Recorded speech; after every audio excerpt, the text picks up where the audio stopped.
जय गणेश दोस्तों, स्वागत है आप सभी का एक बार फिर से। गणपति बप्पा आप व आपके परिवार पर अपनी कृपा दृष्टि सदा सर्वदा बनाए रखे। दोस्तों, यदि आप अपने लाइफ में नया कुछ सीखना चाहते हैं तो चैनल को सब्सक्राइब जरूर करिएगा। दोस्तों, हिंदू धर्म में गणपति जी को प्रथम पूजनीय माना जाता है। इनकी पूजा के बिना कार्य संपन्न नहीं होते हैं। हिंदी पंचांग के अनुसार साल भर में 12 संकष्टी चतुर्थी का व्रत रखा जाता है जो भगवान गणेश को समर्पित है। वैसे तो सभी संकष्टी चतुर्थी खास हैं, लेकिन माघ माह में आने वाली सकट चौथ बहुत विशेष मानी जाती है। इसे बड़ी चतुर्थी भी कहा जाता है। इससे पूरे साल की सभी चतुर्थी व्रतों का फल मिलता है। माताएं अपने पुत्र एवं परिवार की मंगल कामना के लिए इस व्रत को करती हैं। इस व्रत को करने से संतान पर आने वाले सभी कष्ट दूर होते हैं और उसकी तरक्की के मार्ग प्रशस्त होते हैं। तो आइए जानते हैं 2024 में सकट चौथ व्रत कब रखा जाएगा, पूजा की विधि क्या होगी, पूजा का शुभ मुहूर्त क्या होगा, क्यों रखा जाता है ये व्रत, और व्रती महिलाएं इस दिन भूलकर भी क्या न खाएं।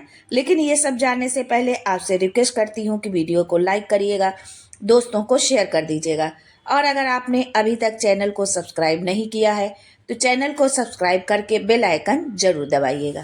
दोस्तों, पंचांग के अनुसार माघ माह के कृष्ण पक्ष की सकट चतुर्थी तिथि की शुरुआत 29 जनवरी 2024 को सुबह 6:10 से होगी। अगले दिन इसका समापन 30 जनवरी 2024 को सुबह 8:54 पर होगा। ऐसे में इस साल सकट चौथ का व्रत 29 जनवरी 2024 को रखा जाएगा। दोस्तों, बहुत सी माताएं बहनें चतुर्थी का पूजन सुबह करती हैं, तो बहुत लोगों के यहाँ शाम को गोधूली बेला पर इसका पूजन किया जाता है। तो बहुत लोग चंद्रमा देखकर व्रत का पालन करते हैं, यानी चंद्रमा देखकर चंद्रमा को अर्घ देते हैं और उसके बाद ही जल ग्रहण करते हैं और पूरा दिन निर्जला व्रत रखा जाता है और चंद्रमा को अर्घ देने के बाद ही कुछ खाया पिया जाता है, फलाहार लिया जाता है। जो लोग पूजा सुबह करते हैं, बहुत लोगों के यहाँ जो पूजा सुबह होती है, उनके लिए सर्वोत्तम मुहूर्त होगा सुबह 7:11 से 8:32 तक।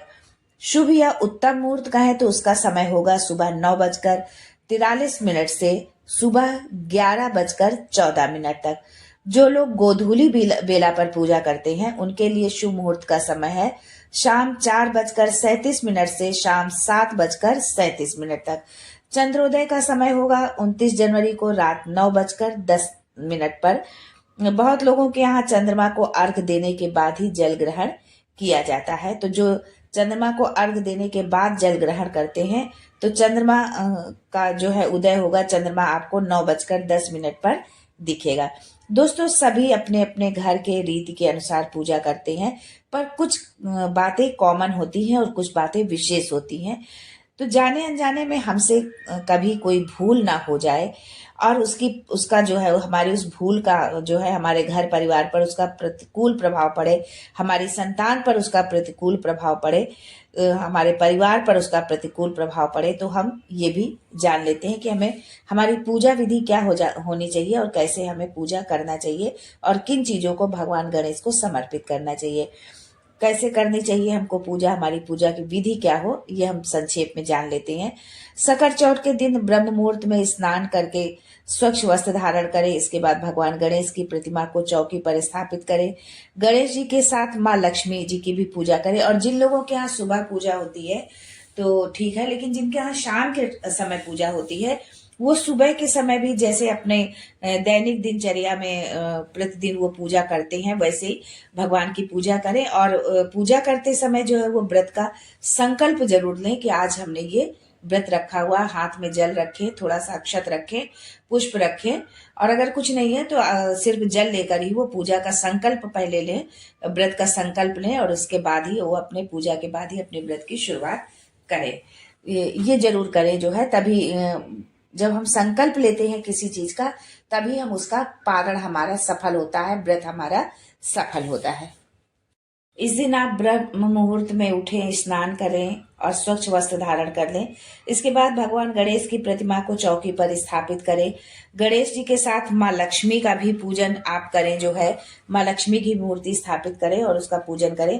गणेश जी और माँ लक्ष्मी को हल्दी रोली लगाएं, अक्षत चढ़ाएं और पुष्प, दूर्वा, मोदक आदि अर्पित करें। फल, मिष्ठान जो भी उपलब्ध हो वो उनको सब भोग स्वरूप उनको अर्पित करें। सकट चौथ में तिल का विशेष महत्व होता है, इसलिए भगवान गणेश को तिल के लड्डुओं का भोग आप जरूर लगाएं। ओम गम गणपतिये नमः मंत्र का जाप करें और जब आप पूजा कर रहे हो तो उस समय आप के मन में ये जाप चलता रहे, मन में आप इसका स्मरण करते रहें। स्मरण करते हुए आप अपनी पूजा को संपन्न करें। सकट चौथ व्रत की कथा जरूर सुने और आरती करें। रात्रि में चंद्रमा को अर्घ देकर सकट चौथ का व्रत आप संपन्न करें। जो है दोस्तों, माताएं अपनी संतान के सुखी जीवन के लिए सकट चौथ का व्रत रखती हैं। व्रती महिलाएं शाम को गणेश जी की पूजा और चंद्रमा को अर्घ देने के बाद ही भोजन करती हैं। बहुत लोगों के यहाँ भोजन किया जाता है और बहुत लोगों के यहाँ फलाहार ही, मोस्टली जो है फलाहार ही लोग लेते हैं, लेकिन सारा दिन निर्जला व्रत रखते हैं और पूजा के बाद ही वो जल ग्रहण करते हैं और फल फूल ग्रहण करते हैं। विशेष करके इसमें शकरकंद का विशेष महत्व होता है, तिल का विशेष महत्व होता है कि तिल के लड्डू खाती, शकरकंद जो है खाती हैं पूजा करने के उपरांत। मान्यता है कि माघ माह की चतुर्थी के दिन ही भगवान गणेश ने अपने माता पिता की परिक्रमा कर अपनी तीव्र बुद्धि और ज्ञान का परिचय दिया था। इस व्रत को करने से संतान को अच्छा स्वास्थ्य, बुद्धि, समृद्धि में वृद्धि होती है, अच्छा स्वास्थ्य मिलता है। साथ ही इस दिन तिल का स्नान, दान, उसके सेवन और पूजा में विशेष इस्तेमाल किया जाता है। इस दिन तिल का सुबह चौथ के व्रत में पूजन सामग्री के अलावा गुड़, तिल, शकरकंद और फलों का विशेष रूप से उपयोग होता है। इसे आप किसी किसी के यहाँ तिल के अलावा भी कई तरह के लड्डू अर्पित किए जाते हैं, कि जैसे लाई का लड्डू होता है, चने का लड्डू होता है, रामदाने का लड्डू होता है। तो इस तरह से कई तरह के अनाजों के बने लड्डू भगवान को भोग स्वरूप अर्पित करते हैं।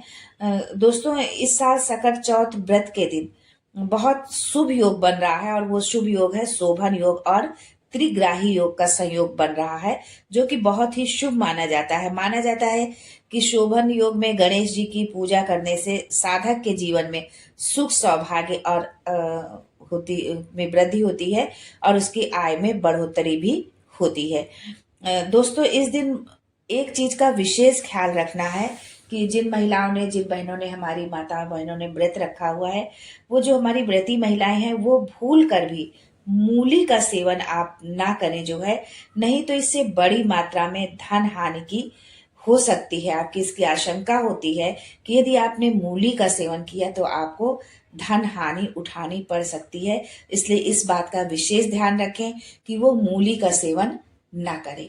आज के लिए बस इतना ही दोस्तों, मिलते हैं अगले वीडियो में एक नई जानकारी के साथ। तब तक के लिए जय Ganesh and thanks for watching my video.